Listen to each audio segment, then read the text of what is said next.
Hey, this is BGD, and I got a good one for you today.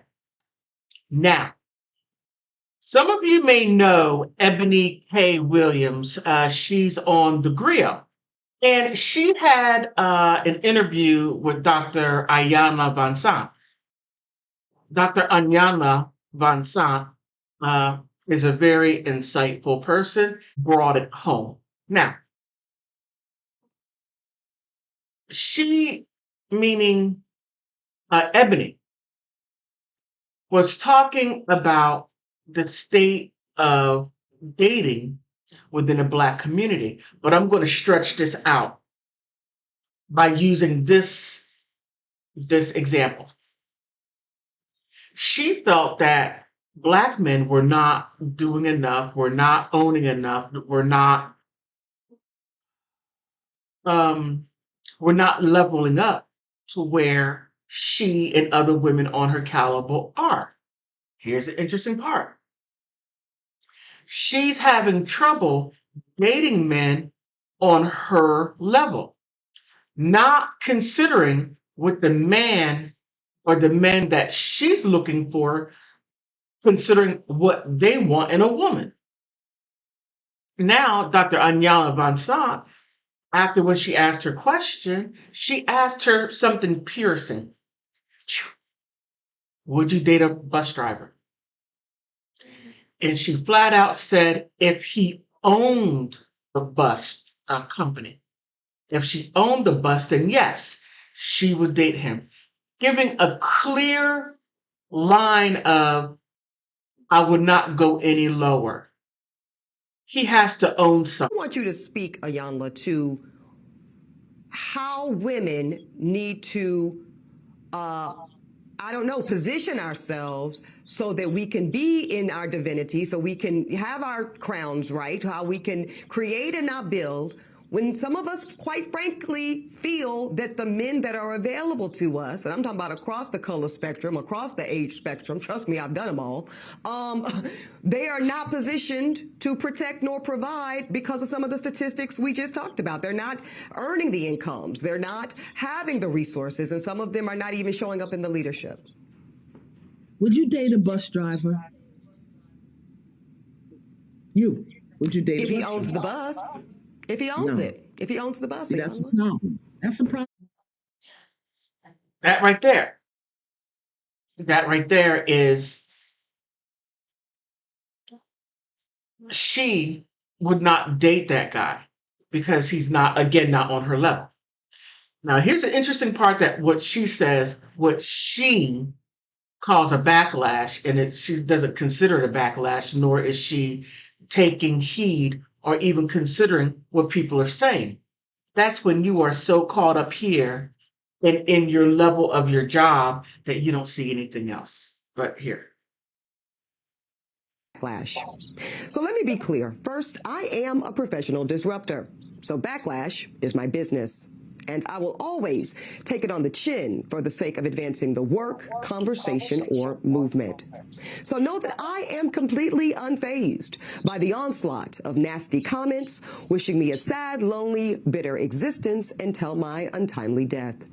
Now, that is some weird energy to be wishing onto a Black woman, especially one who has dedicated her life to the liberation of Black folk.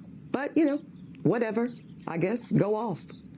See, I wanted to talk about how do we close the gap between Black women who do show up in a so-called masculine posture, those of us that are providing and building and protecting due to circumstances that we might feel make us feel that if we don't do it for ourselves. Okay. Now she's talking about women being a masculine posture. My thing is just, why are you in a masculine posture?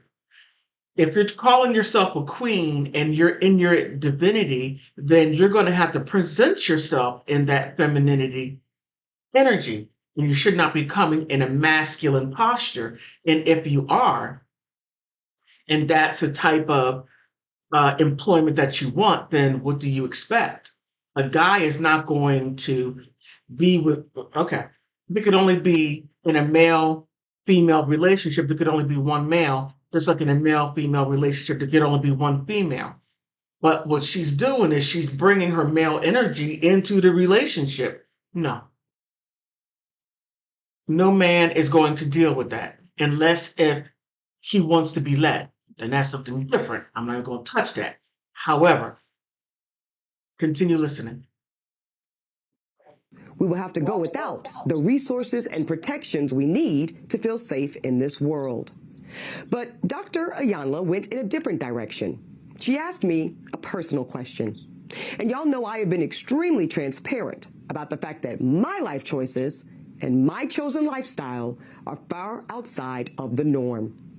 So when I said that I would date the bus owner, a lot of y'all heard something different. Some of you heard the following. Bus drivers are whack. Bus drivers are broke. Oh, and I'm too good for a bus driver. The only thing is, y'all made that part up. See, I said what I said. But then some of y'all started talking about salaries and hourly. No, you were quite clear.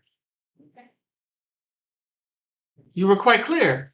You said you would date a bus driver. I'm sorry. You said that you would date a bus driver that owned a company. If he owned it, you would date him. You didn't say anything about dating the person that drives a bus who's an employee. Big difference. That's exactly what you said. And no, everyone understood you the first time. But she goes on. Watch. Wages, pensions, and benefits. And that's wild because I was never talking about money at all. I was talking about Black ownership. But some of you. Yes, you were. That is very disingenuous on your part. Not cool, Ebony. Not cool. You're being disingenuous. Doing the switch and bait. No. Y'all made it about money. I'm talking about ownership, Black enterprise, and entrepreneurship because really I am talking about Black liberation. And if Entrepreneurship and ownership is about money. If you read my book, you'll understand why. So I'm standing 10 toes down on that position, and I don't really care if you're hurt or offended by it. And since some of y'all are already big, out of the 50,000 plus comments posted on social, I only saw a handful that even considered the possibility of a bus owner being a more aspirational position and recognizing that I am actually speaking and pouring into the ascension of Black men when I said what I said. But see, no, some of y'all were too busy naming and shaming me personally and Black women in general as undesirable, gold diggers, and much worse. Now, I suspect that some of y'all are the same men that were bringing home C's and D's on your report card. You can't make this stuff up. Please buy my t-shirt saying you can't make this stuff up because you can't. She went from giving a standard of what she would deal with as far as dating a man. When we're talking about marrying, we're talking about just simply dating. He has to own. Then she would never date anyone that's an employee, a bus driver. No, no, no, no. Now she is shaming the men, saying, "Oh, well, you're not up here, so you brought your C's and D's home."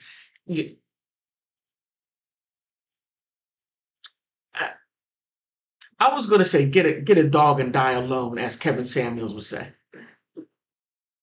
Only to then be coddled by parents that said, well, that's okay, as long as you're doing your best. Well, listen, I love and believe in the excellence of Black men. So no, my dear, C's and D's or any other form of mediocrity is not okay. No, I will not create a soft place for you or anybody that I love to fall comfortably into the bigotry of low expectations.